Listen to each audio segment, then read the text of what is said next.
Neat రాసే విద్యార్థులకు జాతీయ పరీక్షల సంస్థ ఎన్టీఏ అత్యంత కీలకమైన హెచ్చరిక జారీ చేసింది. జూన్ 21వ తేదీన ఆదివారం దేశవ్యాప్తంగా జరగబోయే నీట్ రీ ఎగ్జామినేషన్ కు సంబంధించి అధికారులు ఒక సంచలన నిర్ణయాన్ని ప్రకటించారు.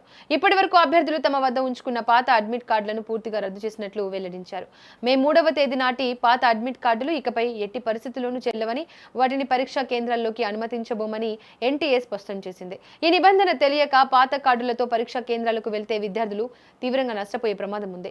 పరీక్ష రాసే ప్రతి ఒక్కరూ ఖచ్చితంగా అధికారిక వెబ్సైట్ నుంచి కొత్త అడ్మిట్ కార్డులను మాత్రమే డౌన్లోడ్ చేసుకోవాలని అధికారులు ఆదేశాలు జారీ చేశారు. అభ్యర్థుల సౌకర్యార్థం వారు కోరుకున్న నగరాల్లోనే కొత్త పరీక్షా కేంద్రాలను కేటాయించినట్లు ప్రకటించారు. పరీక్షా కేంద్రాల మార్పు సమాచారాన్ని తెలుసుకునేందుకు విద్యార్థులకు కొత్తగా సరికొత్త డిజిటల్ సేవలను అందుబాటులోకి తెచ్చారు. ఎన్టీఏ చరిత్రలోనే మొదటిసారిగా నీట్ అభ్యర్థుల కోసం ప్రత్యేకంగా వాట్సాప్ సేవలను రంగంలోకి దించారు.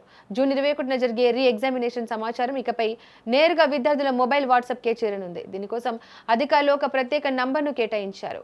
ఆ నంబర్ 7827980287 నంబర్ నుంచి మాత్రమే అధికారిక సమాచారం వస్తుందని పేర్కొన్నారు.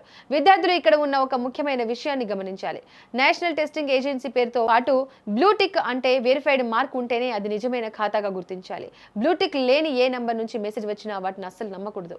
ఈ వాట్సాప్ అకౌంట్ కేవలం బ్రాడ్కాస్ట్ ఛానల్ మాత్రమేనని అధికారులు స్పష్టం చేశారు.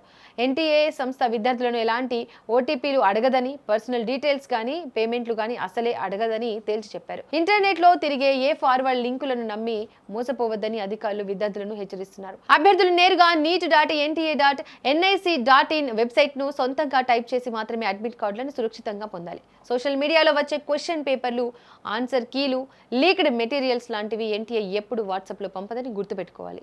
ఎన్టీఏ పేరిట ఎవరైనా డబ్బులు అడిగితే వెంటనే అలర్ట్ అవ్వాలి. సైబర్ నేరగాళ్లు నీట్ అభ్యర్థులను టార్గెట్ చేసే అవకాశం ఉన్నందున మోసపూరిత మెసేజ్లు వస్తే అస్సలు ఆలస్యం చేయకుండా cybercrime.government.in వెబ్సైట్ లో గానీ 1930 టోల్ ఫ్రీ నంబర్ కు గానీ ఫిర్యాదు చేయాలని అధికారులు కోరారు. మారిన పరీక్షా కేంద్రాల వివరాలను సరిచూసుకొని కొత్త అడ్మిట్ కార్డులతోనే పరీక్షకు హాజరు కావాలని ఎన్టీఏ మరొకసారి స్పష్టం చేసింది.